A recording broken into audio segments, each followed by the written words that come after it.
নমস্কার বন্ধুরা, আমার নাম শুভশ্রী আর আপনাদের সকলকে আমার চ্যানেলে খুব স্বাগত জানাই। আজকে আপনাদের সঙ্গে শেয়ার করব সাবুর খিচুড়ির রেসিপি। আপনাদের সাবুর খিচুড়ি যদি গায়ে গায়ে লেগে যায় আর ঝরঝরে না হয়, তাহলে আমার এই রেসিপিটা ফলো করবেন। একদম ঝরঝরে পারফেক্ট টেস্টি সাবুর খিচুড়ি আপনারাও বাড়িতে বানিয়ে নিতে পারবেন। উপোসের দিনে হোক বা অন্য কিছু খেতে ইচ্ছে হলে এই রেসিপিটা একবার নিশ্চয়ই চেষ্টা করবেন। আর আমার চ্যানেল যদি ভালো লাগে সাবস্ক্রাইব, শেয়ার আর লাইক করতে কিন্তু ভুলবেন না। তো চলুন দেখে নিই কেমন করে বানাচ্ছি সাবুর খিচুড়ি। সাবুর খিচুড়ি বানানোর জন্য নিয়ে নিয়েছি 1 কাপ বা 170 গ্রাম সাবুদানা। প্রথমে সাবুদানাগুলোকে জলে ভিজিয়ে রাখবো। ততটাই জল দেবেন যাতে সাবুদানাগুলো জলে জাস্ট ডুবে যায়।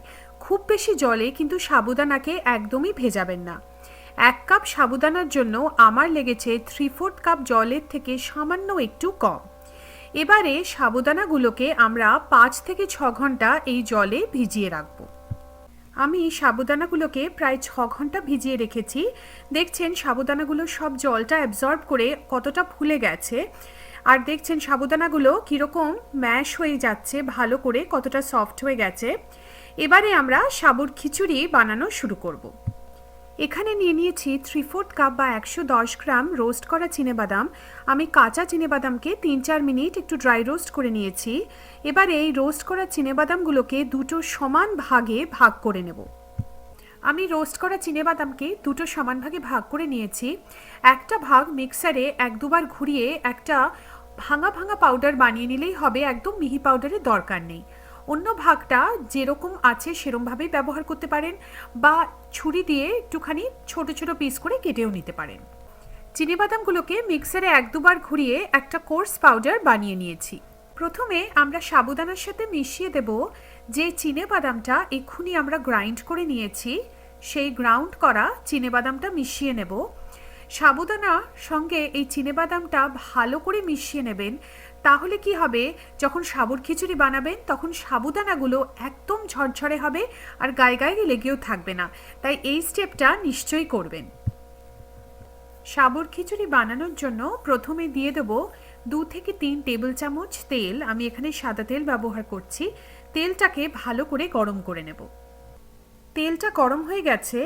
এবারে এর মধ্যে দিয়ে দিচ্ছি 1 চা চামচ গোটা জিরে, আর তার সাথে দেব 7-8টা কারি লিভস। এবারে আমরা এই ফোড়নটাকে 30 থেকে 40 সেকেন্ড একটু ভেজে নেব।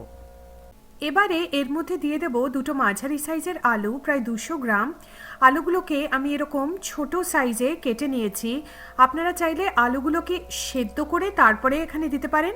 আমি কাঁচা আলুই এখানে দিচ্ছি। এখানে দিয়ে আলুগুলোকে ভালো করে ভেজে আমরা এখানেই সেদ্ধ করে নেব। তো আলুগুলোকে এখন ভালো করে ভেজে নিই। আলুগুলো ভালো করে ভাজা হয়ে গেছে। এবারে এর মধ্যে দিয়ে দিচ্ছি 2টো কুচনো কাঁচা লঙ্কা। আপনারা কাঁচা লঙ্কাটা আপনাদের ঝালের প্রেফারেন্স অনুযায়ী অ্যাডজাস্ট করতে পারেন। এবারে আমরা একটুখানি কাঁচা লঙ্কাটাকে একটুখানি মিশিয়ে নিলাম।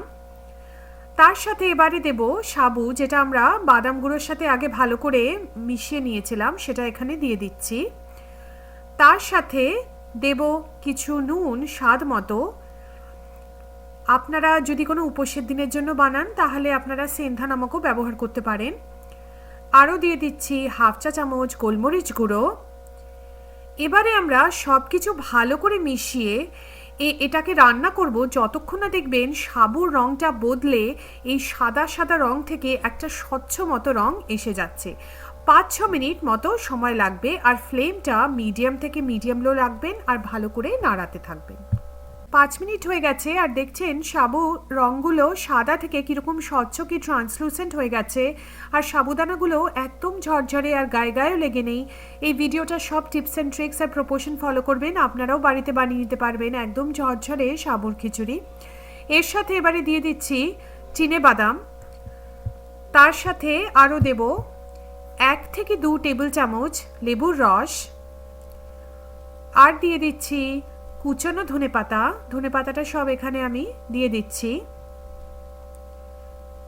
এবারে আমরা সব কিছু ভালো করে মিশিয়ে এই সাবুর খিচুড়িটাকে আরও 2-3 মিনিট মিডিয়াম আঁচে রান্না করে নেব। আমাদের সাবুর খিচুড়ি একদম তৈরি। কোনো উপোসের দিনে বা লাঞ্চ কি স্ন্যাক হিসেবে খেতে ইচ্ছে হলে এই সাবুর খিচুড়ির রেসিপিটা ট্রাই করে দেখবেন, নিশ্চিত আপনাদের ভালো লাগবে। আর আমি যা টিপস অ্যান্ড ট্রিক্স দিলাম সেটা ফলো করবেন, আপনারাও বাড়িতে বানিয়ে নিতে পারবেন একদম ঝরঝরে ননস্টিকি সাবুর খিচুড়ি।